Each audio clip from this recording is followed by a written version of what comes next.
करनी सेना जहां जाती है वहां संख्या तो क्षत्रियों की इतनी हो ही जाती है। कहीं भी हम जाते हैं, आज जो क्षत्रिय समाज की अनदेखी हो रही है, क्षत्रिय समाज के इतिहास के साथ छेड़छाड़ हो रही है, क्षत्रिय समाज के इतिहास के साथ फिल्मी भांड हैं, वो हमेशा छेड़छाड़ करते हैं। सनातन धर्म के खिलाफ ये फिल्मी भांड हमेशा छेड़छाड़ करते हैं।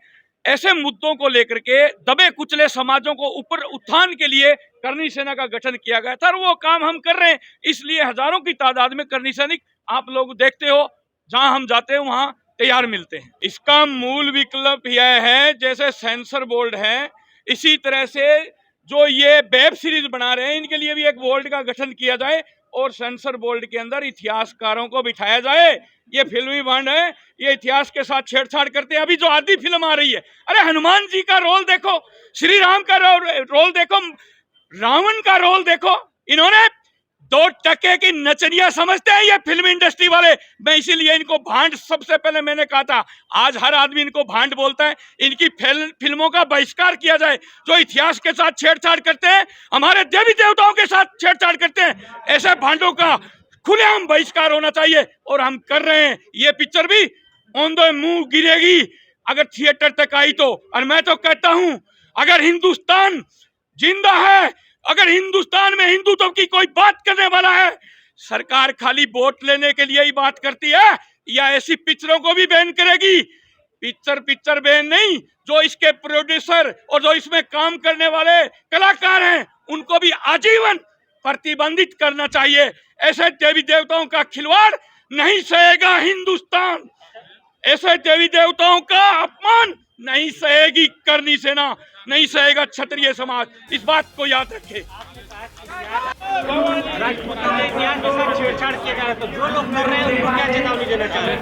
जो राजपूतों के साथ छेड़छाड़ कर रहे हैं उनको हम ये चेतावनी देना चाहते हैं कि इतिहास हमने हमारी गर्दन कटवा करके अगले की गर्दनें काट करके बनाया है।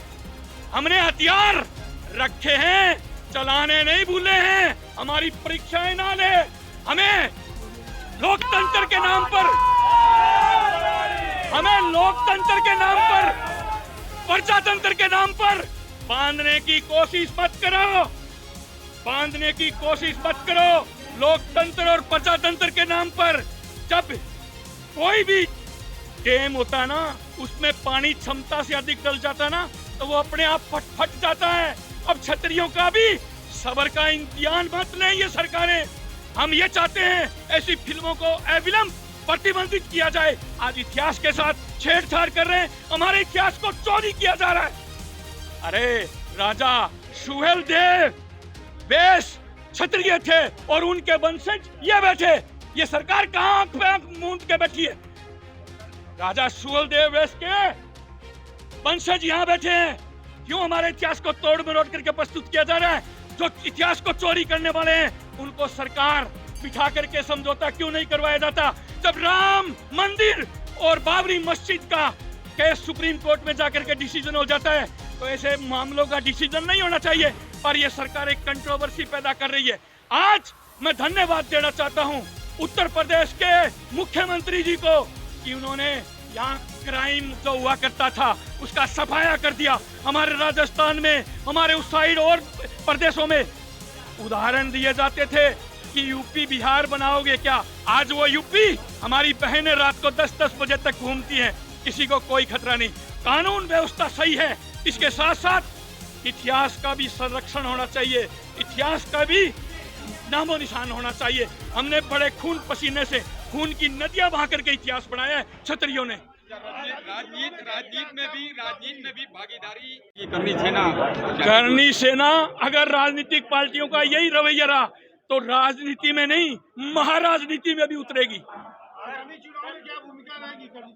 जो इस देश की बात करेगा, इस देश की राष्ट्रवादिता की बात करेगा, इस देश की बहन बेटी की बात करेगा, इस देश की गाय को बचाने की बात करेगा और जो इतिहास का संरक्षण करेगा, उसके साथ क्षत्रिय पहले भी थे, आगे भी रहेंगे। नहीं करेगा तो पत्थर का जवाब ईंट से देंगे। आपको सवाल है कि सुहेलदेव जी को लेकर के काफी राजनीति होती है पूर्वांचल में, खास करके उनको बताया जाता है कि वो पिछले वर्ग से थे और आप कह रहे हैं कि वो राष्ट्रीय वर्ग से थे, तो इसको लेकर के सरकार को क्लियर करना चाहिए। सरकार को क्लियर करना चाहिए, यही तो मैंने बोला है। जब सुहेल देव के वंशज यहाँ बैठे हैं, राजा साहब यहाँ बैठे हैं, सुहेल देव के वंशज यहाँ बैठे हैं, फिर किंतु परंतु कहाँ रह गई?